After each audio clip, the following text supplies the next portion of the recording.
Merci beaucoup. Alors, concernant les, euh, les droits, on va rentrer un peu plus dans le détail. Euh, nous sommes des Émirats et nous nous intéressons aux problématiques de notre pays.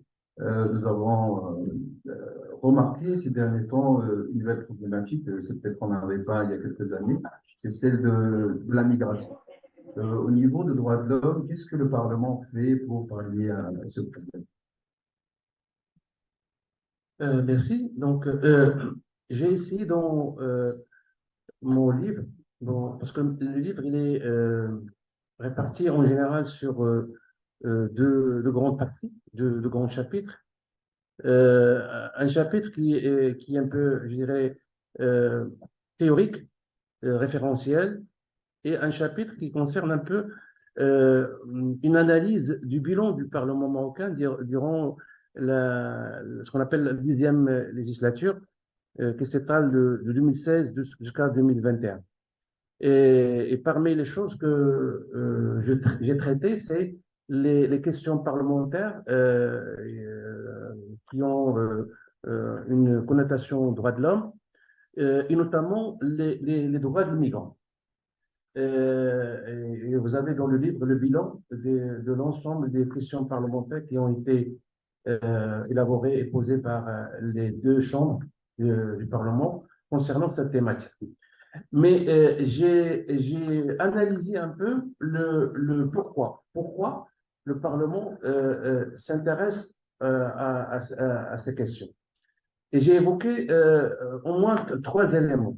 Le premier élément, c'est les mutations que connaît notre pays. Notre pays n'est plus un pays de passage, et il est devenu un pays d'accueil. Donc il y a une réalité physique donc de l'existence de pas mal d'immigrants sur notre sol.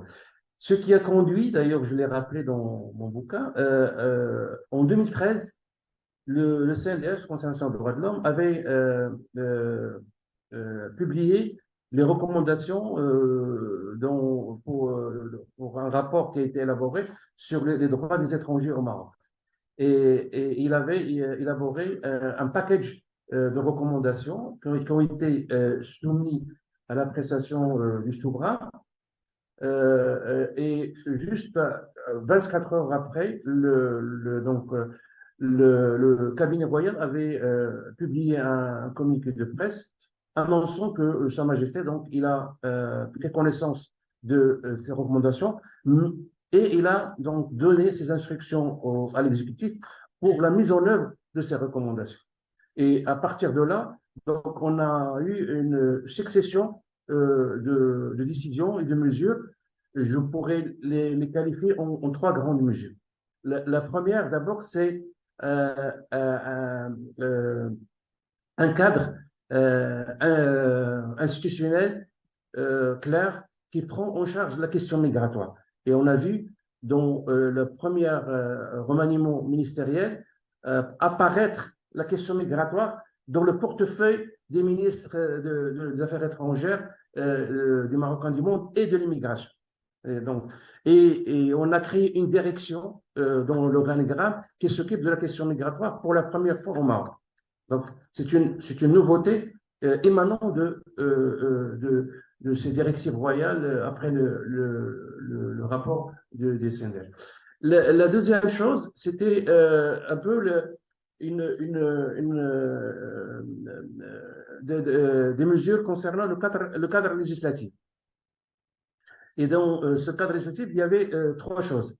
Il y avait d'abord la question de la lutte contre la traite des êtres humains, parce qu'on n'avait pas au Maroc une législation sur la traite des êtres humains.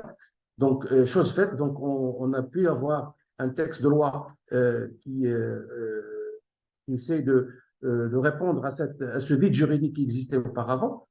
Et deux choses qui sont toujours en attente, une loi sur les réfugiés et sur le demandeur d'asile. C'est pas encore le processus n'est pas encore achevé. On a pris un peu de retard sur ce registre.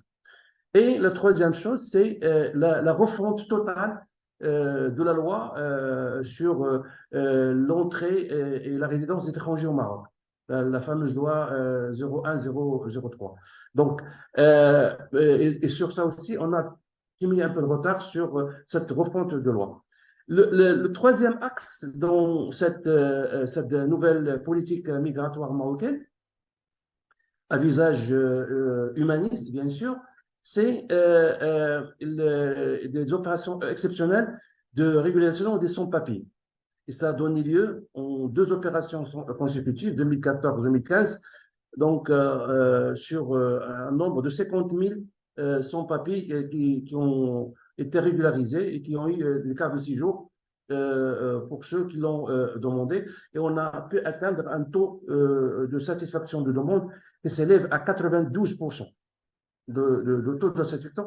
Une expérience inédite dans le monde, on peut le dire avec fierté. On y a contribué activement. Et dans cette démarche, et c'est une démarche aussi exceptionnelle au niveau même de traitement des dossiers et de demandes, c'est que il y avait des commissions mixtes où siégeaient les autorités compétentes, mais aussi les représentants d'associations d'immigrants eux-mêmes qui siégeaient dans les commissions régionales, mais aussi à la commission nationale, qui traitaient les dossiers de demande de papier. Donc, et puis, dans ce segment, le troisième segment, il y avait l'annonce de ce qu'on appelle au Maroc la SENIA, la Stratégie nationale de l'immigration et de l'asile. Donc, c'est une stratégie qui concerne un peu.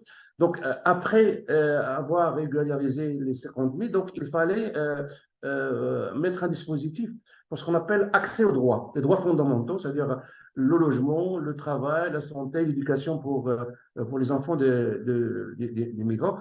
Donc, c'est une stratégie qui englobe tous ces secteurs et autres secteurs, notamment la culture, la jeunesse, etc., et qui a donné lieu, bien sûr, à un dispositif complet sur les droits des migrants et cette CNIA donc fait l'objet des évaluations annuelles à travers un mécanisme d'évaluation. Bien sûr, est-ce qu'il y a des difficultés, est-ce qu'il y a des problèmes? Oui, il y a des difficultés, il y a des problèmes. Il y a aussi, je dirais, le seuil de revendication ne cesse d'augmenter parce qu'il y a maintenant des acquis et qu'on veut améliorer ces acquis chaque jour par des revendications des ONG qui travaillent sur cette question. Des ONG marocaines, mais aussi des ONG d'immigrants qui se sont constituées à l'occasion. On a régularisé un peu une trentaine d'associations d'immigrants au Maroc qui prennent en charge cette question, le droit des migrants au Maroc. Merci beaucoup pour